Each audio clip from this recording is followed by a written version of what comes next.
Peter chapter 1 o chapter 2 verse 9 to verse 12. Nakita niyo na ba? 1 Peter chapter 2 verse 9 to verse 12. Sabi dito, but ye are chosen generation, a royal priesthood, and holy nation, a peculiar people, that should show forth the praises of Him who had called you out of darkness into His marvelous light, which in time past were not a people, but are now the people of God, which had not obtained mercy, but now have obtained mercy. Dearly beloved, I beseech you as strangers and pilgrims, abstain from fleshly lusts which war against the soul, having your conversation honest among the Gentiles, that whereas they speak against you as evildoers, they may by your good works which they shall behold, glorify God in the day of visitation. Purihin ang Panginoon sa pagkabasa ng kanyang salita. Manalangin tayo. Dagin ng Diyos na makapangyarihan sa lahat. Sa hapong ito, lumalapit kami sa may kababaang loob. Patawarin kami sa aming kasalanan. Pakalinisin kami ng iyong banal na dugo. At mangusap ka sa bawat isa sa amin. At puspusin mo kayo Panginoon ng banal na Espiritu. Ito po aming dalangin sa matamis na pangalan ng Kristo. Amen. Ang lahat ay sabi po rito sa ating pag-aaralan, but ye are chosen generation. Piling henerasyon. Maharlikang pagkasasardote. Banal na bansa. May ibang bayan. Sabi dito, that show forth the praises Him who called you out of darkness into marvelous light. Ating ipahayag ang pagpupuri doon sa tumawag sa atin mula sa kadiliman patungo sa kamanga-mangang liwanag. Kaya nga kung isipin natin, sa dami ng tao, bilyon ang tao sa mundo na nagnanais na sila ay maligtas. Subalit hindi sila naliligtas sapagkat sila ay nasa kadiliman. Kaya nga, sabi dito, ating ipahayag, ating purihin, kasi nabuksan yung ating kaisipan. Yung mga iba't ibang reliyon, iniisip nila tama sila. Iniisip nila sa langit din sila pupunta. Iniisip nila na maganda ang kanilang patutunguhan. Subalit, dahil wala nga sa katiyakan, nagbabakasakali lang. Pero tayo, maliwanag ang salita ng Diyos. Meron tayong katiyakan kasi yun na rin yung pangako ng Diyos. Yung buhay na walang hanggan. At kung pakikinggan mo lahat naman ng grupo at mga reliyon, base sa kalaman ng tao, lahat tama. Tama yung mga naguguluhan.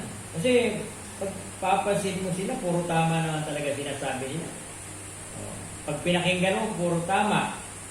Pero hindi naman lahat yun ay tama kasi ang tama ay pure word of God.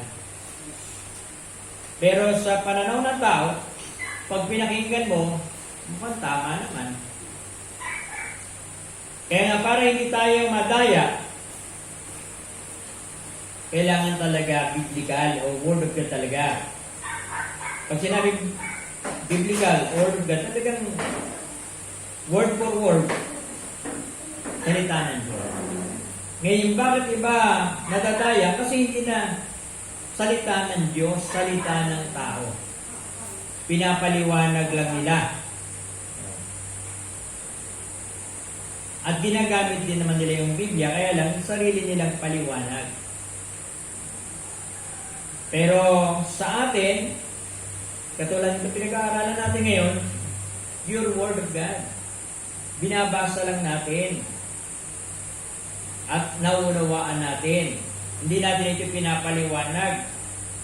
Kasi maliwanag naman yung salita ng Diyos. Kaya sabi dito, which in time past were not a people, but are now the people of God, which had not obtained mercy, but now have obtained mercy. Dati, tayo ay hindi nakasumpong ng habag. Dati, hindi tayo bayan ng Diyos. Pero nung tinanggap natin si Kristo, sabi doon sa John 1:12, but as many as received them, to them gave He power to become the sons of God, even to them that believe on His name. At sa 1 John 5:13, and this is the record that God hath given to us eternal life, and this life is in His Son. He that hath the Son hath life, and he that hath not the Son of God hath not life. Sa verse 12.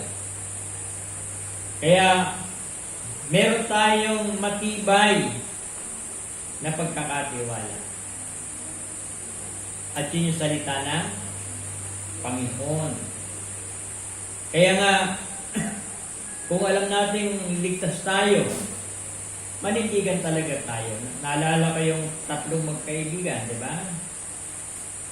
Si Shadrach, Meshach, at Abednego. Talagang nanindigan sila. Nasabi nila, kung hindi man kami ililigtas ng aming Diyos, kami ay hindi pa rin sasamba. Naroon yung paninindigan, kahit hindi nila nakikita ang gawa ng Diyos sa buhay pa nila, pero nanindigan sila. How much more kung nakita natin yung paggawa ng Diyos sa buhay natin. Nakita natin na sumasagot ang Diyos sa ating panalangin. At pagpasalamat nga tayo. Nasa demokrasyang bansa tayo. Malaya tayong sumamba. Samantalang yung nasa mahihirap na mga lugar at bawal ang pagsamba. Katulad ng communist country, bawal doon ang sumamba. Sa mga Muslim country, bawal din. Kaya yung mga missionary na ating kapartner, sila ay underground. Pag sinabing underground, hindi naman nagtatago sa ilalim. Ang ibig sabihin lang ng underground ay hindi lantaran ang kanilang pag-aaral, ang kanilang pagbabahagi ng salita ng Diyos. Kasi bawal, ikukulong sila. Takbo sila ng takbo. Kasi pinagbabawal nga. At alam mo naman na bawal talaga doon, kaya wala kang magagawa. Ikaw pumunta sa kanilang bansa, may sarili silang mga batas. Pero dahil sa Ebanghelyo at utos ng Diyos yung Ebanghelyo, kahit doon sa mga bawal na lugar, pinapasok na mga manggagawa ng Panginoon bilang pagsunod sa panawagan ng Diyos. Kaya nga, lagi ko kayong ini-encourage at lagi ko rin encourage, narito pa si Brian. Kung kanarito naman si Brian at pag-alaga at pag-ilita ko. Bakit nagkabuto ba ulit? Umalis ba ako ulit? Narito na siya si Brian. Iba sa labo natin siya. Nandito? Kaya nagpapasalamat tayo kasi hindi tayo tinawag sa ganung mga lugar. Kaya nga, yung pagsuporta natin, kahit gaano pa kalaki yung finances na susupport natin, ay hindi pwedeng itumbas. Doon sa buhay mo na ikaw pupunta ron. Kaya, dapat patuloy tayong sumuporta at dagdagan natin ang support. Kasi mahirap nga yung ginagawa nila, yung ating binibigay na support sa kanila.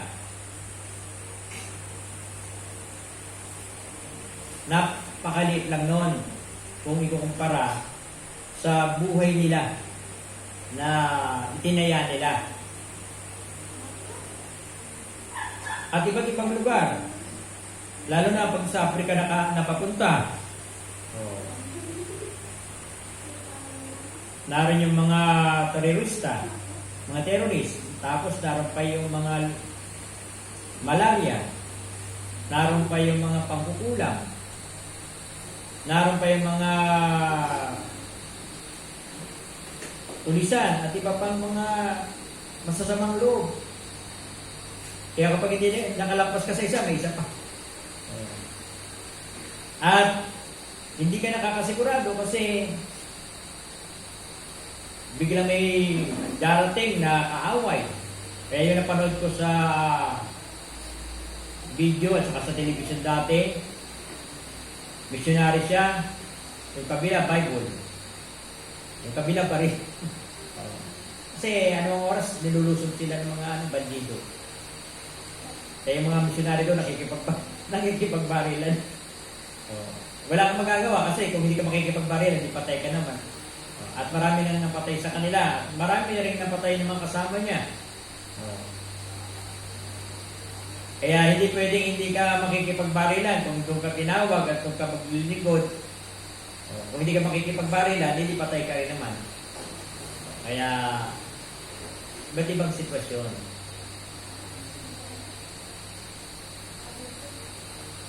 Kaya sabi nito,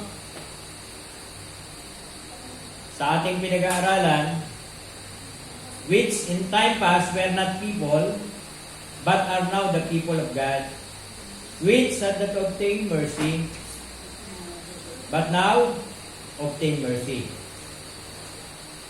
Dearly beloved, I beseech you as strangers and pilgrims. So tayo kasi ay mga estranghero sa lupang ito at manlalakbay. Sabi nga, dumadaan lang tayo rito. Ang ating pagkamamamayan ay sa langit. Kaya sabi dito, I beseech you as strangers and pilgrims abstain from fleshly lusts which war against the soul. Having your conversation honest among the Gentiles, that whereas they speak against you as evildoers, they may by your good words, which they shall behold glorify God in the day of visitation. Kaya napakahalaga na bilang mga piling henerasyon, maharlikang pagkasaserdote at banal na bayan at ng ibang bayan ng Diyos, tayo ay magpahayag ng kapurihan sa Kanya na tumawag sa atin mula sa kadiliman. Kaya dapat maging mapagpasalamat tayo. Bakit? Kasi maraming mga tao hanggang ngayon nasa dilim sila. Pero nagsisikap sila na mapabuti. Kapag binasa nyo ang lahat ng religion, walang nagsasabi doon na masama. Kahit yung Muslim, walang itinuturo ang Muslim na masama sa kanilang mga lesson. At pag kinausap mo sila, puro magaganda. Yung Hinduism, ganun din. At katunayan sa Hinduism, may 7 ano pa yun? 7 palapag na paggawa ng mabuti. Kaya puro mabuti na sinasabi nila. Pero, ang ginagawa nila, kabaliktaran doon sa kanilang turo. Kaya mapalad tayo na nabuksan yung ating kaisipan, na unawaan natin yung kaligtasan. Kasi, pag binato natin yung Word of God o hinasik natin ng salita ng Diyos, iba't iba yung dating sa mga tao. Kaya ngayon sa parable of the sower, di ba? may nalaglag sa tabindaan, sa batuhan, sa tinikan, at sa magandang lupa. Kaya pag tayo naghahasik, kapag tayo nagbabahagi ng salita ng Diyos, apat ang patutunguhan nun sa tabindaan, sa batuhan, sa tinikan, at mabuting lupa. Kaya magpasalamat tayo sapagkat tayo ay napapunta doon sa mabuting lupa. Naunawaan natin yung salita ng kaligtasan. Tinanggap natin at hindi naman lingid sa iba. Dahil sa pelikula pa nga. Binabanggit pa nga nila yung salita ng Diyos eh. Kaya lang hindi nila naunawaan spiritually. Kaya nga mapalad tayo na naunawaan natin spiritually yung Word of God. Naunawaan natin na malinaw. Kaya nga, sabi dito, tayo ay tinawag mula sa kamangha-manghang liwanag, mula sa dilim. Inalis tayo sa kadiliman at inilagay tayo ng Panginoon sa kamangha-manghang liwanag. Kaya nga, samantalahin natin. Lalo na nasa huling araw na tayo, yung pinag-aralan natin sa Book of Revelation, hindi lang aral yun, talagang totoo yun.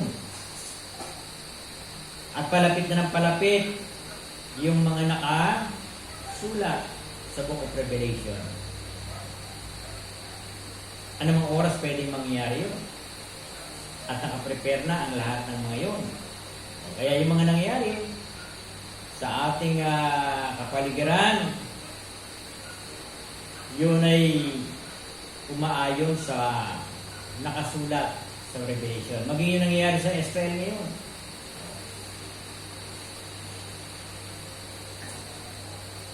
Yan ay part ng mangyayari sa Book of Revelation.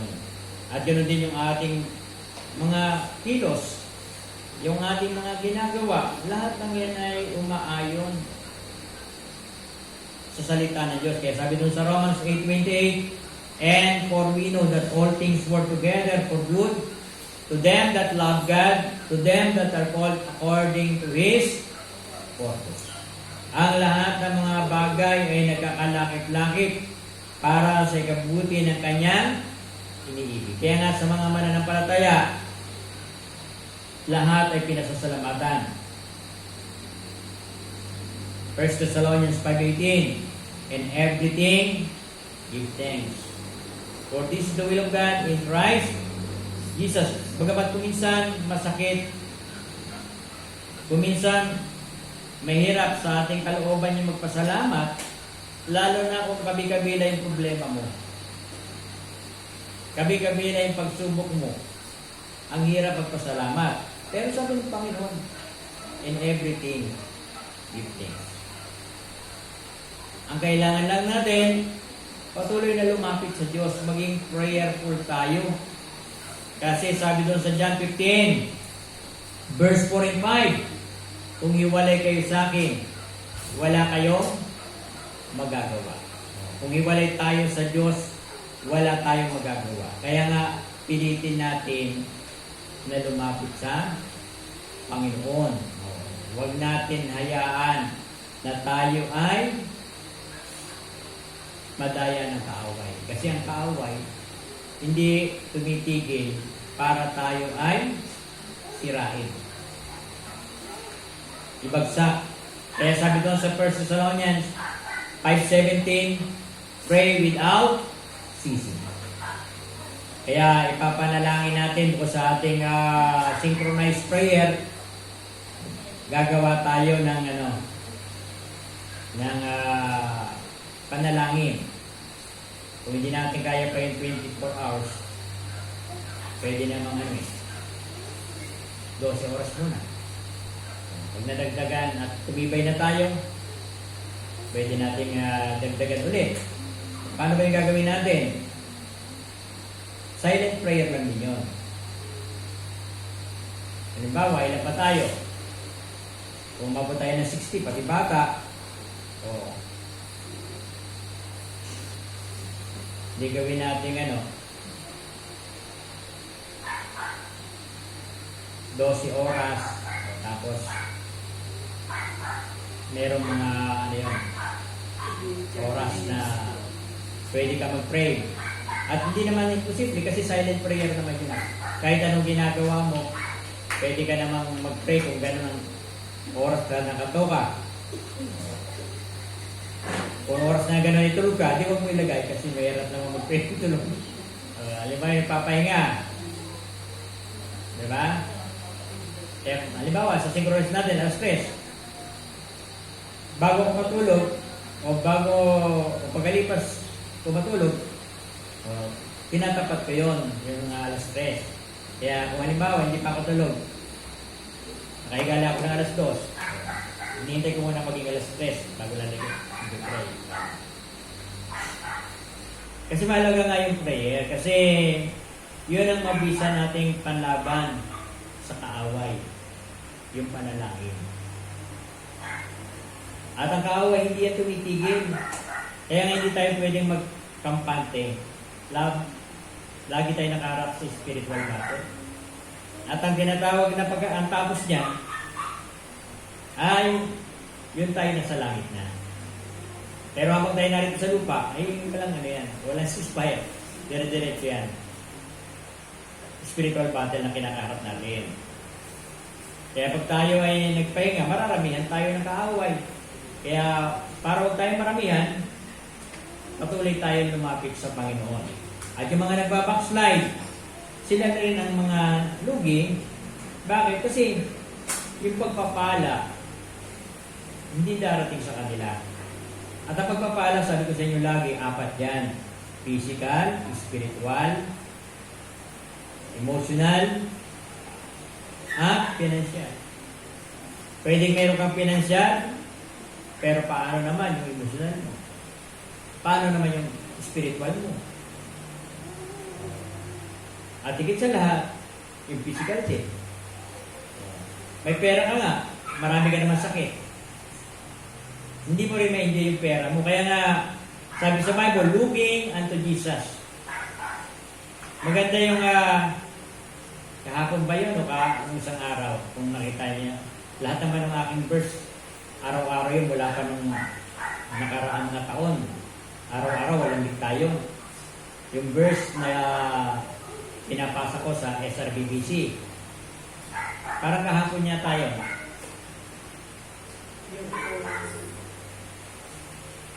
Yung naghahangad na silver. Nabasa niya yan? Ay hindi napupuno ng silver. Parang ganun yung nakalagay doon. Yung naghahangad ng silver ay hindi makukontento sa silver. Ibig sabihin, kapag nagkaroon ka nun, hindi ka nakukontento. Maghahangad at maghahangad ka. Kaya, dapat sa Panginoon tayo nakatingin. Sabi sa Bible, looking unto Jesus, the author and finisher of our faith. At Matthew 6:33, dapat ganoon ang ating principle. But seek ye first the kingdom of God and His righteousness, and all these things shall be added unto you. Unahin natin ang kaharian at katuwiran ng Diyos at idadagdag ng Diyos ang ating pangangailangan. At sabi nung isang araw din, ng Lunes, sunod-sunod yun eh. Sabi doon, kung yung sparrow o yung maya ay hindi nalalaglag sa lupa na walang pahintulot ng Diyos, how much we as Christian, sabi doon, na hindi papayagan ng Diyos Ama na may mangyari sa atin. Kaya, sa Panginoon tayo tumingin, huwag sa mga bagay ng mundo. Huwag sa mga bagay na nakikita ng ating mata. Kasi sabi doon sa Hebrews 13, verse 5 and 6, I will never leave thee, nor forsake thee. Hindi kita iiwan, hindi kita pababayaan. Kaya sa Diyos tayo tumingin. huwag sa kayo naman tao. Na kapag sa Diyos tayo nakatingin, meron tayong kapayapaan. Meron tayong kapanatagan. Bakit? Kasi sa Diyos ka umaasa. Hindi sa tao. Hindi sa iyong lakas. Hindi sa iyong talino. Kasi, paano kung mawala yung talino mo? Makalimutan mo. Eh nga, yung nasa ating talino natin, magpasalamat tayo sa Diyos.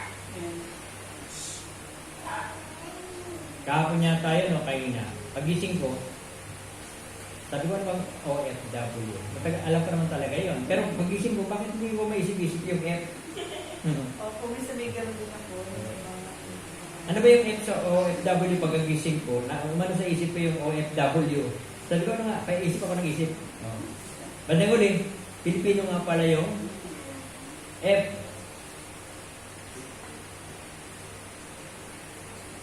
Kaya, may mga bagay na gano'n na paggising mo, hindi mo maalala. At least fortune lang yun.